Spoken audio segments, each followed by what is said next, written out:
በስመ አብ ወወልድ ወመንፈስ ቅዱስ አሐዱ አምላክ። ሊቃውንተ ቤተክርስቲያን፣ ካህናት፣ አባቶች፣ ዲያቆናት፣ ወንድሞች፣ ምዕመናት፣ አባቶች፣ እናቶች፣ እህቶች፣ ወንድሞች እንዲሁም ሕፃናት ባሰባሰበን በአምላካችን በኢየሱስ ክርስቶስ ፍጹም ሰላም በእናታችን በንጽሕት ቅድስት ድንግል ማርያም ፍጹም ሰላም እንደምን አላችሁ? ፍጥረትን ሁሉ ፈጥሮ የሚያበላ የሚያጠጣ ድንግል ማርያም ልጅ ኢየሱስ ክርስቶስ የተመሰገነ ይሁን። አምላክን በድንግልና ጸንሳ በድንግልና የወለደችልን ዘላለማዊት ድንግል እመቤታችን የተመሰገነች ትሆን። ሊቀ መላእክት የመላእክት አለቃ ቅዱስ ሩፋኤል የተመሰገነ ይሁን። ቅዱሳን መላእክት፣ ቅዱሳን አበው፣ ቅዱሳን ነቢያት፣ ቅዱሳን ሐዋርያት፣ ቅዱሳን ጻድቃን፣ ቅዱሳን ሰማዕታት እንዲሁም ቅዱሳት አንስት የተከበሩ ሴቶች ሁሉ ሳይቀሩ እግዚአብሔር አምላክ ባከበራቸው መጠን የተመሰገኑ ይሁኑ። ያው ሰዓት ስለሌለን 10 ደቂቃ ብቻ ነው የምንነጋገረው። ለዛሬ ትምህርታችን ርዕስ የማደርገው ምክረ አይሁድ የአይሁድ ምክር በሚል ርዕስ አብረን እንቆያለን። ዕለቱ ዕለተ ረቡዕ ነው ዛሬ። እንግዲህ በዚህ ምክንያት ነው ያነሳሁትን። በዕለተ ረቡዕ አይሁድ ምክር አድርገዋል። ጌታ ላይ ማለት ነው ምክር አድርገዋል። ሰቅለው ለመግደል ምክር አድርገዋል። በዛሬው ዕለት ማለት ነው ዕለተ ረቡዕ እና በሳምንት 2 ቀን ረቡዕና ዓርብ ሁልጊዜ ቢሆን እንጾማለን። እነዚህ ከሰባቱ አጽዋማት ይመደባሉ። ምን ተብለው? ረቡዕና ዓርብ ምን ተብለው ይመደባሉ? ጾመ ድኅነት ተብለው ከሰባቱ አጽዋማት ይመደባሉ ማለት ነው እና በሳምንት 2 ቀን እነዚህ የጌታችን የመድኃኒታችን ኢየሱስ ክርስቶስ መከራውን የምናስብባቸው ቀናት ናቸው፣ ረቡዕና ዓርብ። ረቡዕ ምክር መክረው ወስነው ጨርሰው ጌታን ለመስቀል የተስማሙበት ቀን ነው። ምክር የደመደሙበት ቀን ነው። ዓርብ ደግሞ ጌታን የሰቀሉበት ነው። ስለዚህ ስለኛ ብሎ ጌታችን መገረፉን፣ መታመሙን፣ መሰቀሉን የምናስብበት ነው። ማን? ረቡዕና ዓርብ ማለት ነው እና ለዛሬው ግን ቀኑ ማን ነው? ረቡዕ ነው እና ምክረ አይሁድ የአይሁድን ምክር ነው አንስተን የምንነጋገር። የአይሁድ ምክር በሚል አብረን እንቆያለን ማለት ነው እና እንግዲህ ያው እነዚህ 2 ቀናት አሉን። ዝሮ ግን ጌታችን መድኃኒታችን ኢየሱስ ክርስቶስን በእነዚህ በ2 ቀናት ብቻ ማሰብ አይገባም። ማለት በእነዚህ በ2 ቀናት ብቻ አይደለም ማሰብ ያለብን። ከነዚህ ከ2 ቀናት በተጨማሪም ሁልጊዜ ማሰብ ይገባናል። ሁልጊዜ መከራውን፣ ስቃዩን፣ ስለኛ የተቀበለውን ፍዳ መከራ ሁልጊዜ ማሰብ ይገባል በሕይወት ዘመናችን ሁሉ። ምክንያቱም ክርስቶስ ሁልጊዜ እንደተሰቀለ ሆኖ በእኛ በፊታችን ላይ ተስሏል። እኛ ግን ታዲያ ይህን ትተን ስለኛ መከራ መቀበሉን፣ መገረፉን፣ መሰቀሉን ይህን ሁሉ ቸና ችላ ብለን ትተን ምንም ትዝ አይለንም ማለት ነው። ነገር ግን ክርስቶስ ሁልጊዜ በፊታችን እንደተሰቀለ ሆኖ ተስሎልን ነበረ ሁልጊዜ እንድናስበው። እኛ ግን የማናስበው ሆነናል። ሁልጊዜ ማሰብ ይገባል። ከረቡዕ ውጭ ባለው ሁሉ በየትኛውም ዘመን፣ በየትኛውም ጊዜ፣ በየትኛውም ቀን ሁሉ የክርስቶስን መከራ ሁልጊዜ ከህሊናችን ማጥፋት የለብንም። ሁልጊዜ ካሰብነው መከራውን፣ ፍዳውን፣ ስቃዩን ስለኛ የከፈለውን ዋጋ ሁልጊዜ ካሰብነው በደል ኃጢአት አንሰራ እና ዛሬ በበደል በኃጢአት የምንሸነፍ ለምንድን ነው? ክርስቶስ ለእኛ የከፈለውን ዋጋ፣ ለእኛ የተቀበለውን መከራ ስለማናስታውስ ነው። ይህ በጣም የሚያሳዝን ነው እና ሁልጊዜ ማሰብ ይገባል እና አይሁድ ምክር አድርገዋል ማለት ነው። እንግዲህ ምክራቸውን መድወለት የጀመሩ ከሰኞ ጀምረው ነው። ሰኞ ማክሰኞ ሲጨቃጨቁ እንዴት አድርገን እንግደለው፣ እንዴት ምን ይሻላል፣ በውሃ ብንገለው፣ ውሃ ውስጥ ከተን ብንገለው፣ በመርዝ ብንገለው፣ በሰይፍ ብንገለው፣ እንዲሁ ምን ብናደርገው ይሻላል እያሉ ብዙ ሲጨቃጨቁ ቆይተው መጨረሻ በቃ ወግረን እንግደለው ምን ይሻላል ብለው መጨረሻ ላይ ግን ዕለተ ረቡዕ ላይ ግን ወሰኑ። ምን ብለው? በቃ ሰቅለን እንግደለው ተባብለው ተነጋግረው ተስማምተው በሉ እንግዲህ ነገ ሐሙስ ነው፣ ነገን አልፈን ዓርብ እንገናኝ ክርስቶስን ሰቅለን ለመግደል ብለው ወሰኑ ምክራቸው ማለት በዕለተ ረቡዕ። ይህ በጣም የሚገርም ነው። እንግዲህ አይሁድ በጌታ እንዲህ ያለ ክፉ ምክር መክረውበታል። በቸሩ እግዚአብሔር ምክር መክረዋል ማለት ነው። እሱ ክርስቶስ ግን በሰዎች ላይ የሚመከርባቸውን ክፉ ምክር ሁሉ እያሰናከለ ሰዎችን ከሞት ከመከራ በሚያድን በክርስቶስ ላይ ክፉ ምክር መክረውበታል ማለት ነው። ይሄ ዳዊት የሚገርማችሁ ሳኦል 3000 ደረቅ ጦር ይዞ ማንን ያሳድድ ነበረ? ዳዊትን ያሳድደው ነበር። ዳዊት ደግሞ 600 ወታደር ብቻ ነበረው እና ለምንድን ነው የሚያሳድደው? ዳዊት በዚህ ቦታ እንዳይነግስ ነው እና አንድ ቀን እያሳደደ የሆነ ቦታ ላይ ደረሱ። በጣም አጣብቂኝ የሆነ ቦታ፣ አንድ ተራራ አለ። እዚያ ተራራ ዙሪያ ጥንጥል ላይ አጋጣሚ ዳዊት ለማምለጥ ብሎ ተራራውን ዙሪያ ይዞ ይሮጣል። ይዞ ሲሮጥ ይህ 3000 ጦር ይዞ መጣበት። በኋላ ለካ ይህ የተራራው ዙሪያ መንገዱ አዝሮ ለካ በመጡበት የሚያደርስ ነው። ወደዚያም ገደል ነው፣ ወደዚያም ገደል ነው። ማምለጫ ምንም የለም፣ መፈናፈኛ የለም። በኋላ ለካ እንዲህ አዝሮ መንገዱ አምጦ እንደገና በመጡበት የሚያደርስ ለካ ፊት ለፊት ያጋፍጠው ነው። ተጨነቀ ዳዊት። እንዴት አባቴ ነው ወንዶ። በኋላ ምን አለ ወደ እግዚአብሔር፣ አቤቱ ጌታ ሆይ የጠላቶችን ምክር አሰናክል፣ የጠላቶችን ምክር አሰናክል እያለ መጸለይ ጀመረ። በኋላ ይህ በከተማ የተረፉ ከተማ የሚጠብቁ የተወሰኑ ሰራዊት ነበሩና እየሮጡ መጥተው ለሳኦል ምን አሉት? አረ ከተማውን ጠላት ወረረው ናችሁ ብለውታል። አይ አንድ ተራራ ሳሳድድ እንዲሁ ከተማዬን ለጠላት ላስወርር ብሎ ወደ ኋላ አፈልፍጉ ብሎ ሰራዊቱ በሙሉ መልሶ እንደገና እየተሯሯጡ ወደዛ ሂደዋል ማለት ወደ ከተማ። በኋላ ተርፏላ ተመልከቱ። እና እግዚአብሔር እንግዲህ በእኛ ላይ በሰዎች ላይ ክፉ ምክር ይመካል። በሰዎች ላይ ክፉ ምክር ይመከራል። የተመከረባቸውን ክፉ ምክር አሰናክሎ አበላሽቶ ሰዎችን ከሞት በሚያድን በክርስቶስ ላይ ክፉ ምክር መክረዋል አይሁድ። ለምን መከሩ? ቀንተው እኮ ነው። ቀንተው ይገርማቸው። ቀንተው መከሩበት ማለት ሞት መከሩበት፣ ስቃይ ፍዳ መከሩበት። ቅናት አዞም ላብዳት ይገርማቸው። እኒህን እብድ የሆኑ እኒህ እግዚአብሔርን የሚቃወሙ ጅሎች አይሁድን ቅናት ያዛቸው። በጣም ያሳዝን። ቀኑበት። በሌላ ምክንያት ሌላ እኮ የላቸው።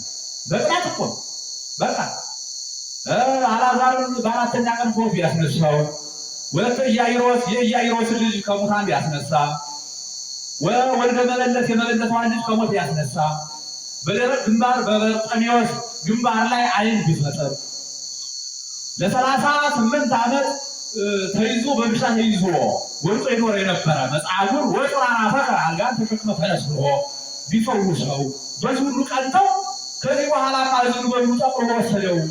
ከዚህ በኋላማ እንደው እኛን ቆሎ በስልቻ ዳቦ በቅን ብቻ የሚለን እንግዲህ በኋላ የት ይገኛል ብለው ቀኑ። ስለዚህ ያሳድዱት ጀመር። እንግደለው ነው የቅናት መንፈስ። ክርስቶስ ከእነሱ ምንም አይፈልግ፣ የእነርሱን ስልጣን አይፈልግ፣ የእነርሱን መንግስት አይፈልግ። እንዲሁም ከጲላጦስ ጋር ለማጣላት ከንጉስ ጋር ለማጣላት አረ የቄሳር ጠላት ነው ይገርምሃል ንጉስ እኔ አይሁድ ንጉስ ነኝ ይላል ብለው ያጣሉት። በኋላ ያ ደግሞ ንጉስ ምን አለ? አንተ የአይሁድ ንጉስ ነህ አለው። አረ እኔስ መንግስቴ በዚህ ዓለም አይደለም በሰማይ ነው፣ በዚህ ዓለም አይደለም መንግስቴ አለ። የዚህ ዓለም ንግስና እንደማይፈልግ ሲነግረው እኮ ከዚያ ደግሞ እንደገና አንተ የአይሁድ ንጉስ ነህ ሲለው አንተ አልክ አለው ንጉሱ። አንተ አልክ ማለት አዎ ትክክል ብለሃል፣ የአይሁድ ንጉስ ነኝ ማለት ነው። የፍጥረቱን ፈጣሪ የነገስታት ሁሉ ንጉስ ነኝ ማለት ነው። ታዲያ የእነርሱ ምንም ነገር አይፈልግም። ቀኑበት። ቀንተው ታዲያ ለመግደል ክርስቶስን ገርፎ ሰቅለው ለመግደል አይሁድ ወሰኑናል። ክፉ ስለሆኑ ቀናተኛ ስለሆኑ ማለት ነው። ይገርማቸዋል። የአይሁድ ካህናት ቀናተኛ ናቸው። ይገርማቸው። የአይሁድ ካህናት ቀናተኛ ናቸው። ለምን ቀኑ? እንደነገርኳቸው ካህንና ሴት ቅናተኛ ነው። ከካህንና ከሴት ቅናት አይጠፋም። ከየትኞቹ ካህናት ነው ግን? ካህናት ነው። አዲስ ኪዳን እንዳይመስላቸው የአዲስ ኪዳን ካህናት ቀናተኞች አይደሉም። እነዚያ ግን የአይሁድ ካህናት ሰውን ከሙታን ስላስነሳ በሽተኞችን ስለፈወሰ ለሰው ለምን ድነት ተደረገ ብለው እኮ ነው የቀኑ። ያው ያደረገላቸው እኮ ስጋዊ ድነት እኮ ነው። ከሙታን ሲያስነሳ ስጋዊ ነው፣ ለጊዜው ነው። ከዚያ አግኝቷቸዋል ሞት ይገኛል። ከበሽታ እንዲፈውሳቸው ለጊዜው ነው። የስጋ ደዌ ነው እንግዲህ ለስጋው ደዌ፣ ለስጋው በሽታ፣ ለስጋው ትንሣኤ ለምን እንዲህ አደረገ ብለው ቀኑ። ቀናተኛ ስለሆኑ የአይሁድ ካህናት የአዲስ ኪዳን ካህናት በጣም የሚደንቀው ነገር እንደነሱ አይደለም፣ ደግ ናቸው። እንዲያውም እንኳን ሊቀኑ ለእኛ ምን አይነት መድኃኒት ነው የሚሰጡ? ይገርማል። የስጋ የነፍስ መድኃኒት እየሰጡ እነዚያ ስለ ስጋ ፈውስ ስለ ስጋ ትንሣኤ ብለው ነው የቀኑ። የአዲስ ኪዳን ካህናት ግን በጣም የሚደንቀው ነገር በስጋም በነፍስ ትንሣኤ እንድናገኝ በስጋ በነፍስ እንድንፈወስ ንስሐን የመሰለ እየሰጡ በክርስቶስ ስልጣን በደላቸውን እየደመሰሱ ደግ መሆናቸው ተመልከቱ። ቅናት ስለሌለባቸው ለዘላለም ሕይወት የሚሆነው የክርስቶስን ቅዱስ ስጋ ለዘላለም ሕይወት የሚሆነው የክርስቶስን ደም ይሰጡናል። አይቀሩማ። የአዲስ ኪዳን ካህናት ፍጹም ክርስቶስን ነው የሚመስሉ።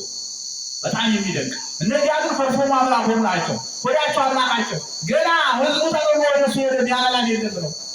በጣም በተንኮል ቅናታቸው ጎዳቸው፣ መቅናታቸው ጎዳቸው። የሐዲስ ኪዳኖች ልዩ ናቸው፣ ደግ ናቸው፣ የዋህ ናቸው። ከእርሳቸው አምላካቸው ያልሆነባቸው ብንበላ ብንጠጣ ደስ የሚላቸው በቤተ መፋቅ እንኳን ሰብስበው አብራችሁ ብትጠጡ አይደል እንዴ በቤታችሁ አዘጋጅታችሁ የመጣችሁ።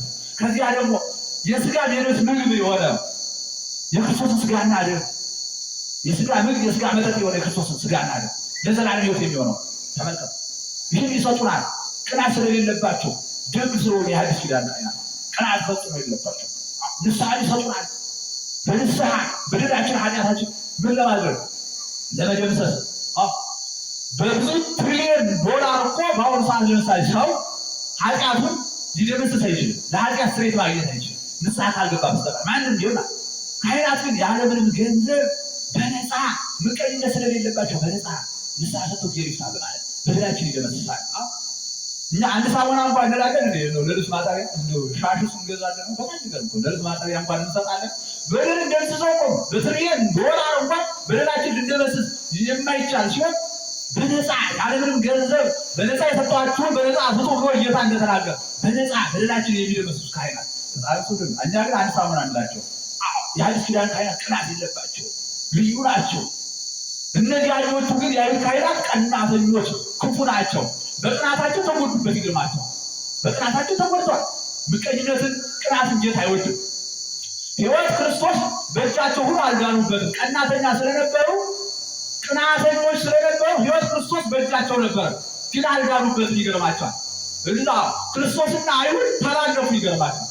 አሁን ገና እሱ ይመጣል ብለው ወደዚህ ገና ክርስቶስ ይመጣል ገና ይወለዳል ብለው እስካሁን ድረስ እንዲያርም ያማ አሉ እኮ ቤት አይሁድ ተረፍ አይሁድ አሉ፣ ዝም ብሎ እየተዋለዱ አሉ። አሁን በእስራኤል አለ ግን ክርስቶስን አላመኑበትም። ገና አልመጣም፣ ገና አልተወለደም ብለው ገና ይጠብቃሉ። ጌታ ግን ወደፊት ይመጣ ለፍርድ ነው። እሱ ለፍርድ ሲመጣ እነሱ ገና ይወለዳሉ፣ ግን ተላለፉ። አያችሁ፣ ሕይወት ክርስቶስ በእጃቸው እያለ አልዳኑበትም። ቅናተኛ ስለነበሩ፣ ምቀኛ ስለነበሩ በሕይወታችሁ ቅናትን አስወግዱ፣ ምቀኝነትን አስወግዱ፣ ትጎዳላችሁ። አንዱ ዕፀ ሕይወትን አግኝቶ እኮ ነውና በማድጋ አድርጎ ዕፀ ሕይወት ይባላል። እሱንን ያገኛል ባይታዊ ነው እና ዕፀ ሕይወትን ሲያገኝ ምን ያደርግላቸዋል መሰላችሁ? በገንቦ ማለት ነው። በእንስራ በማሰሮ በገንቦ አድርጎ እዚያ ላይ ውሃ ጨምሮ ተሸክሞ ከሀገር ውጭ ይጓዛል በበረሃ ሰው እንዳይጠቀም። በዛች ዕፀ ሕይወት ሰው ድነት እንዳያገኝ ከበሽታ ከደዌ ይህ ዕፀ ሕይወት ቅጠሉ ብሎ በሽታ ያስወግዳል። እዚህ ሰውነት ላይ ያለ በሽታ ደዌ ያስወግዳል እና ሰው እንዳይድን ብሎ በቃ እኔ ብቻ ብሎ ምቀኛ ስለነበረ በዛች ገንቦ ተሸክሞ ሲሄድ ጌታ ደግሞ ምቀኝነትን አይወድምና አንዱን መልአክ ላከው፣ ሂድና ስበርበታል። ያ መልአክ መጣና የተሸከመውን ገንቦ ሲመታበት ገንቦ ተሰበረ። አየህ፣ ተፈርክሶ እዚያ ዕፀ ሕይወቱ ውሃው ከዚህ በተሸከመበት በኩል በአንድ በኩል ፈሰሰበት። ሲፈስበት ከዚህ ወደዚህ ያለው ሰውነቱ ግማሽ ሰውነቱ ሕይወት አለው፣ ልክ እንደዚህ እንደኛ ሕይወት ያለው ሲሆን ከዚህ ወደዚህ ያለው በድን ሆነ። ያልፈሰሰበት በአንድ በኩል ያለው ሸተተ፣ ገማ፣ አስከሬን ሆነ። ይገርማቸዋል። በአንድ በኩል በዚህ በኩል ጤነኛ ነው ዕፀ ሕይወት የፈሰሰበት፣ ዕፀ ሕይወት ያልፈሰሰበት በዚህኛው በኩል ያለው ደግሞ በሽተኛ ስል ብቻ ዝም ብሎ ይርመሰመስበት በምቀኝነት ነው። ተመልከቱ፣ ምቀኝነት እንዴት አይወድም? አይሁድ በምቀኝነታቸው ነው የተጎዱ። ሕይወት ክርስቶስ ከፊታቸው እያለ በእጃቸው እያለ ያልዳኑበት ይህ በጣም ያሳዝን ነው እና ምቀኝነት ማስወገድ ይገባል። ምቀኝነትን እግዚአብሔር ፈጽሞ አጥብቆ ይጸየፈዋል እና ዛሬ ያው በምድራችን ያለን ደግሞ ምቀኝነት ነው። በምቀኝነት ነቅዘን ነው ያለን። እንደ ካሮት አላት ወደ ታች ነው የሚያድገው፣ ወደ ቁልቁል በምቀኝነት ወደ ውስጥ እየተቀበርን እንደ ካሮት ወደ ታች እየተቀበርን ወደ ላይ መንጠቃቃት ነው። ከፍ ማለት፣ በጸጋ ማለት፣ በእውቀት ማለት፣ በክብር ማደግ፣ በየትኛውም አይነት በረከት፣ በየትኛውም አይነት ጽድቅ ወደ ላይ ከፍ ማለት አቅቶናል። ክፉ ስለሆነ ምቀኞች ስለሆነ ሁልጊዜ ወደ ታች ነው፣ ወደ ታች መንጠቃቆት ነው። በሀብት ከፍ ማለት የለም። በየትኛውም አይነት ነገር በጸጋ በየትኛውም አይነት በረከት ወደ ላይ ከፍ ማለት አቅቶናል። ለምን? ምቀኞች ስለሆነ። የሰዎችን እግር እየጎተቱ ወደ ታች ነው የምንለው። ሰዎች ወደ ተሻለ ደረጃ ሲራመዱ በምቀኝነት እየጎተቱ ወደ ታች ለምን ያልፋሉ? ለምን? አሁን በምቀኝነት የራሳችንን ሕይወት እንደ ካሮት ስር ወደ ምድር ከምንቀብር ምን አለ ምቀኝነትን አስወግደን ወደ ላይ ብንመጥቅ ምን አለ? እና ብዙዎቻችን ግን እንዳይሆን ወደ ታች እየተጎዳ በምቀኝነት። ስለዚህ ምቀኝነትን፣ ቂምን፣ ተንኮልን፣ በቀልን ከኛ ማስወገድ አለብን። ምቀኝነት ማስወገድ አለብን። ቅናትን ከኛ ማስወገድ አለብን። ላይሆን ስላልጠቀማቸው እና አንዳንድ ስለቃል ምቀኝነት ክፉ ነው። በጣም ይገርማል። ቅናት ክፉ ነውና አይሁድ በቅናት ነው እንግዲህ ጌታን የሰቀሉት እና ተስማሙ። ጌታ በአልዓዛር ቤት ሐዋርያትን ሰብስቦ ሐሙስ ቀን ነው እዚያ ምግብ እየበሉ እያለ በዚያ መካከል ምን አለ ጌታ? ከእናንተ መካከል እኔን አሳልፎ የሚሸጠኝ አለ ሲላቸው ሐዋርያት ተጨነቁ። እኔ ሆን አሉ። ፍጹም እንደሚወዱት እኮ ያውቃሉ፣ ግን ለምን እኔ ሆን አሉ። ጌታ የተናገረውን አያስቀርም። የተናገረው በቃ እውነት ስለሆነ ጨነቃቸው። በኋላ ጴጥሮስን እባክህ ዮሐንስን ንገረው፣ ጠጋ ብሎ ይጠይቀው፣ ማን አሳልፎ እንደሚሰጠው ይጠይቀው፣ እባክህ ዮሐንስ ንገረው። ዮሐንስ ለጌታ በጣም ወዳጅ ስለነበር ዮሐንስን ጠይቀው፣ ማን አሳልፎ እንደሚሰጠው ንገረው። በኋላ ጠጋ ብሎ ዮሐንስ ጌታ ሆይ ማነው አንተን አሳልፎ የሚሰጠው? እንግዲህ አሁን ዓርብ ሊሰቀል ሐሙስ ማታከሉ ነገ የሚያሰቅለኝ አለ ከእናንተ መካከል ከአይሁድ ጋር ተነጋግሮ በ30 ዓርብ ይሰጠኛል ብሏል። በኋላ ምልክት ምን አለ?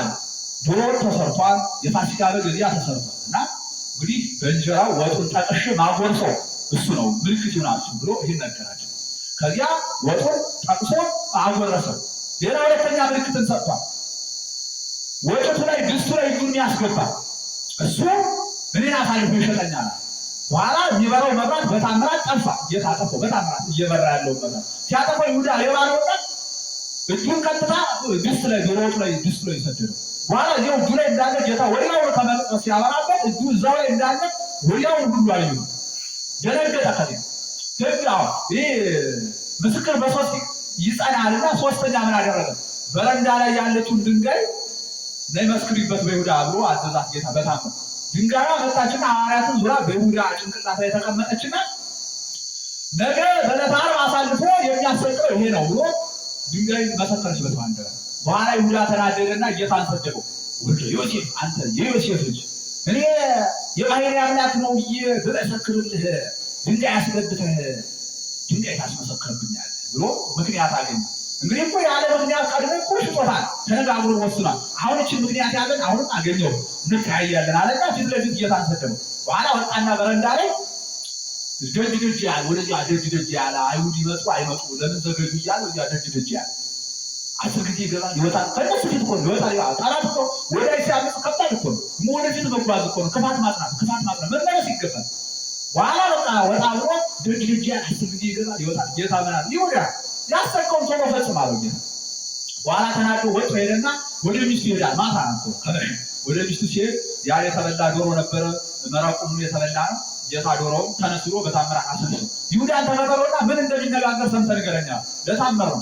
ሂዶ እየተከተለ ይሁዳ እየደሱ እየተከተለ ይሁዳ ሚስቱ ቤት ገባ። ዶሮ ደግሞ በአጥሩ ላይ ወጣና ቁጭ አለ። በታምር ከዚያ ይሰማቸው ነበር። ሚስቱ ጋር ዝሙት ፈጽሞ እንዲያብሎ ከተበላሸ ከቆሸሽ በኋላ ሚስቱ ይህ ኢየሱስ ናዝራዊ ይገርምሻል እንዲሁ ልሸጠው ፈልጌ ነበረና በ30 ብር ከይሁዳ ጋር ተስማምቻለሁ ምን ይሻላል ሲላት፣ እሷም እንደሱ ክፉ ነበረችና በጥሩ ነው ታዲያውን እንዳያመልጥ ቶሎ ሩጥ እንጂ ወይ ደግሞ እነሱ በሌላ መንገድ ይዞ የያዙት እንደሆነ በቃ ምንም ብርን ታጣላለች። በኋላ ይዞ አይሁድን ሊነጋገር ሲሄድ አይሁድ ደግሞ በቃ ሰይፍ ይዘው ወራዴ ይዘው ምን ይዘው ይሁዳን እየጠበቁ ነው። ይሁዳን ይዘው በቃ ይጨፍራሉ። ምን ይላሉ? ከዛ በቃ እየጨፈሩ ይሁዳ ቀረ ምን ነው እያሉ ይላሉ፣ ይጨፍራሉ፣ ይዘፍናሉ። ከዛ መጨረሻ ላይ ጦራቸውን ሲፈልጉ ጨፍር እያሉ ቀና ያደርጉታል፣ ዘልፍ እያሉ ወደ ታች ገደም ያደርጉታል፣ ይፎክራሉ፣ ይላሉ። ይሁዳ ቀረሳ እያሉ ሲሉ ደረሰ። ከዚያ በኋላ በሉ ከሱ ጋር ሲበሉ ሲጠጡ ያመሹ ሰዎች ብዙ ናቸው። አግባበልስ እንዳይጣሏችሁ እናንተ እንዳይጣሏችሁ ተጠንቀቁ ብሎ አለ። ሰራዊት በደንብ አደራጁ አለ። የአይሁድ ካህናት ብዙ ናቸው። እዚያ ደግሞ ከሮማውያን ወታደር ከአራት ቤት ጭፍራ 400 ወታደር መጥተው እንዲያብለው ጋሻቸውን ጦራቸውን ይዘው ወደ ክርስቶስ ምን ይዘው ይሄዱ መሰላችሁ? ጌታ ግን መጀመሪያ ከአልዓዛር ቤት ምን ነበር ያለ? የሰው ቤት እንዳናስወረው ወደ ምን እንሂድ አለ?